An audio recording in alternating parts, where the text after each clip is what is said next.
करण खंडेलवाल जी मुंबई से। महाराज जी आपका भी सिमिलर प्रश्न है। ये कह रहे हैं कि आप 10 सालों से अभिनय की जगत में हैं। ये कह रहे हैं मन अशांत रहता है महाराज जी। कोई कहता है कि किसी ने जादू कर दिया है, कोई कहता है कि ओवर थिंकिंग चल रही है इसलिए। हाँ, जादू तो नहीं किया, जादू तो नहीं। जादू होता तो तुम हमारे पास यहाँ बैठ नहीं सकते थे। ओवर थिंकिंग, एक जो अपने चित्त में सबसे बड़ा बनने की, महान बनने की एक आकांक्षा होती है। हम चाहे जिस मार्ग में हो, हम चूंकि महान परमात्मा के हम अंश हैं, तो हमारे अंदर महान बनने की इच्छा होती है। सबके अंदर, चाहे जिस डिपार्टमेंट में हो, सबसे बड़ा बनने की इच्छा होती है। क्योंकि सबसे बड़े भगवान के हम बच्चे हैं ना, तो हमें लगता है कि हम सबसे बड़े बने। अब सबसे बड़े बनने में हमारे सामने बड़े अभिनय करने वाले दिखाई दे रहे हैं, जो सफलता प्राप्त करते चले जा रहे हैं। अब हमारा चित्त उससे विक्षिप्त होता चला जाता है, परेशानी आ जाती है। तो हमें लगता है कि भगवान का नाम जप करो, पवित्र भोजन करो, और भगवान जैसे रखें उसमें राजी रहना सीखो, तो आनंदित हो जाओगे। नाम जप करो और जैसी परिस्थिति में हो उसमें राजी रहना सीखो यार। आगे की भावना तो करो, लेकिन आगे ना पहुंच पाओ तो उसमें असंतुष्ट मत हो। तुम्हारे अगर असंतुष्ट रहने का स्वभाव बन जाएगा तो डिप्रेशन में चले जाओगे। ऑलरेडी है तो नहीं नहीं बेचैनी होती। नहीं नहीं नहीं यार, ऐसा ठीक नहीं। डिप्रेशन में क्यों जाओ, क्यों जाओ, क्यों परेशान हो? पता ही नहीं चला कैसे वहाँ इतनी सारी सिचुएशन। ऐसा करो, राधा राधा लिखना शुरू करो दिमाग में। खाली समय जो है ना, शैतान का मन होता है। अगर खाली छोड़ दो ना, फिर मन शैतानी करने लगता है, बदमाशी करने लगता है, ओवर थिंकिंग में फंसा देता है। ये आप जपो, थोड़ा मन पवित्र होगा तो आपको आनंद मिलेगा। राधा देखो, आंखों के सामने लिखो राधा, आंखों से ही लिखो। राधा लिखा, आप बार बार राधा राधा राधा राधा। ये ऐसी दवा है कि लोक परलोक सब मिल जाएगी। हाँ, राधा राधा राधा राधा। अब आके वृंदावन में आए हो तो मंगल तो होगा ही। भगवान और संत दरबार में आने से मंगल तो होता ही है। मंगल ना होता तो आप क्यों आते? डॉक्टर के पास जाते, जादू टोना। और जादू टोना नहीं, क्योंकि मैंने काफी सारे लोगों को दिखाया था, एस्ट्रोलॉजर को दिखाया था, पंडित को दिखाया था, तो सबने ये कहा कि कोई काला जादू है जिसकी वजह से आपके परिवार। कुछ नहीं, रुपया खसीटने के लिए सब काला जादू है। कोई काला जादू नहीं, कोई तमाशा नहीं, कोई भूत प्रेत नहीं, कोई तुम्हारे ऊपर कुछ नहीं किए। हम तुमसे कह रहे, पक्की बात समझ लो। जो भी काम करता हूँ मुझे काम मिलता है, पर वो काम जल्दी बंद हो जाता है। हाँ ठीक है, तुम राधा नाम जप करो। बस सुबह उठ करके 5 भक्तों के नाम ले लिया करो, जो भगत तुम्हें याद आवे। कुछ भगत याद हैं? एक को भगत याद नहीं। देखो, हम तुम्हें नाम बताए, स्वामी हरिदास जी, चैतन्य महाप्रभु जी, नित्यानंद महाप्रभु जी, नागरी दास जी, हरिवंश महाप्रभु। 5 नाम कोई, जैसे तो यही याद कर लेना।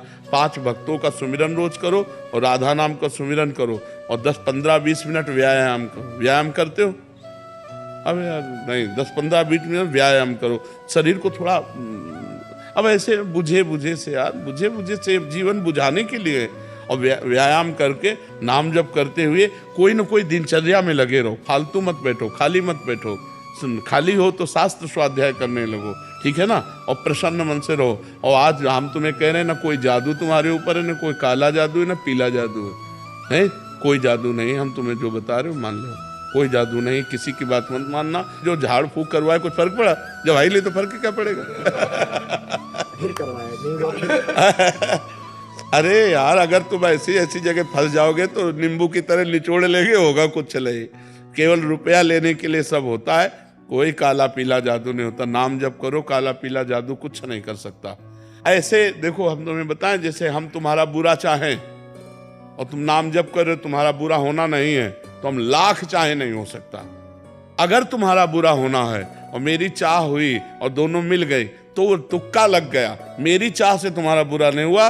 कौन काहू के सुख दुख कर दाता, निज कृत कर्म भोग सुन भ्राता। खिलवाड़ का विषय थोड़ी, भगवान का भजन है। भगवान के हम लोग ऐसे रहते हैं क्योंकि भगवत बल है, भगवान का भजन का बल है। अगर तुम दुष्टता के ऊपर उतर जाओ तो फिर हमारी एक आया था, हमने कई बार बताया सत्संग में, वो गाड़ी से आया, वहाँ जूते पहन के नहीं जाया जाता था। हम बैठे थे, सैनपुर में था, तो हमने कहा कि भाई ये मोटरसाइकिल रोक, जूते पहन के क्यों आ रहा है? और 8-10 लोग बैठे थे और वो कई कत्ल किए हुए था। तो हमारी तरफ ऐसे देखा जैसे कोई मुर्गे को देखता है हलाल करने के लिए, और वो गया, जूते उतार दिए और गया, फिर आया, जूता पहना और वहीं गाड़ी से, हम कहा यहाँ गाड़ी स्टार्ट नहीं होगी, बाहर होगी। गाड़ी स्टार्ट ही नहीं हुई, उसको घसीट के ले जाना पड़ा। भगवान वचन पूरा करते ना।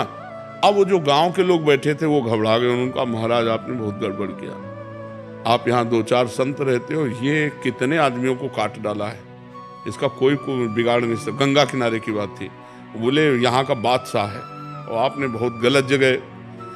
तो हम मन में तो सोचा कि गलत जगह इसने पंगा ले लिया है। सुबह हम गंगा स्नान करके अशोक वृक्ष के नीचे, उस समय भी जटाएं थी, और शांत पद्मासन में बैठे थे कि खुर खुर पत्तों में जूते की आवाज आती है ना, मुझे लगा कोई आ रहा है, तो तुरंत कनेक्शन लगा हमका, कल वाला वो पुरुष तो नहीं है। तो ऐसे देखा तो वही था। एक बार मन में, मनुष्य होने के कारण एक बार मन में ऐसा लगा कि यार अच्छा विघ्न उपस्थित हुआ। वो नजदीक आया, बोले ए बाबा जी। हाँ भाई। उसने चाकू निकाली, इतनी बड़ी चमचमाती सामने रखी, बोले इसको जानते हो? हाँ चाकू कहते हैं। पिस्तौल निकाली ऐसे, उसमें ऐसे, इसको जानते हो? सामने रखे हो, बैठ गया, क्योंकि वो निर्दयी आदमी। अच्छा हम अकेले, वो न डंडा ना कुछ, हमारे पास तो डंडा भी नहीं, कमंडल रखा था गंगा जल का, हमका बस दिखा चुके। बोले हमका कमंडल का ढक्कन खोला, हमका इसको जानते हो? हमका गंगा जल है, तुम ऐसे बाबा जी ना समझ लेना, तू है और मैं हूं, चल पिस्तौल उठा और चाकू उठा, और मैं 5 बूंद गंगा जल केवल लेता हूं। ये खिलवाड़ सब संत महात्मा बदल का खिलवाड़ नहीं है। तो ऐसा लेके कोई जादू टोना काल ऐसा हो ना, तो भगवान के भक्तों को, संतों की महिमा सब ऐसे नहीं, खिलवाड़ नहीं, हम लोग ऐसे रहते हैं। लेकिन अगर अपने पे आ जाए तो सामने वाला टिक नहीं सकता। ऋषियों ने जो साप दिया है वो व्यर्थ क्यों नहीं गया? क्योंकि उनके पास तप है, उनके पास भजन, उनके पास साधना है। तो ये बात तो तुम भूल जाओ कि तुम्हें किसी ने कोई जादू टोना किया, आज से बिल्कुल निर्विघ्न। हाँ, तुम्हारा जो चिंतन है उसको तुम संभालो, राधा राधा राधा राधा उसमें, और खान पान ठीक करो। मांस खाते हो? मैं खाता था, अब छोड़ दिया। आज से छोड़ रहे हो या पहले? नहीं, आज से नहीं, मैं हो गया। और शराब? अब शराब मांस मत खाना और राधा राधा नाम जप करना, और कुछ दिन में सब सही होने लगेगा। धीरे धीरे नाम जप करते रहो, प्रसन्न रहो, आप चिंता नहीं करती। बाबा हम ब्रजवासी हैं, हम गिरिराज जी की सेवा करें, भाव जी हो मन में बार बार दी हुए, वैसे ब्रज छोड़ियो को मन तो करे ना कहूँ। अगर ये शरीर छूटो तो दोबारा ब्रज में जन्म होगो के कहूँ क्या होगो, पता नहीं। इस 84 कोस के अंदर शरीर छूटा तो यही जन्म होगा। अगर इसके बाहर छूटा तो हम नहीं बता सकते। अगर उस समय ठाकुर जी का चिंतन है तो फिर आ जाओगे, ठाकुर जी का चिंतन नहीं तो जो चिंतन होगा वही जन्म होगा। भगवान ऋषभ देव जी के पुत्र भरत जी भगवान के पुत्र हैं, और हिरण का चिंतन करते हुए शरीर छूटा तो हिरण बनना पड़ा। तो इसलिए ब्रज 84 कोस की सीमा के अंतर्गत यदि शरीर छूटता है तो गारंटी यही, चाहे कीड़े मकोड़ा बने लेकिन यही रज के बनेंगे। और अगर बाहर शरीर छूटा तो फिर भगवान जाने उस समय आपका चिंतन क्या होगा, ये ब्रज राज जाने, वही निर्णय कर सकते हैं। मतलब हर समय चिंतन गिरिराज जी का होना चाहिए, कुल मिला के बात। हाँ, कुल मिला के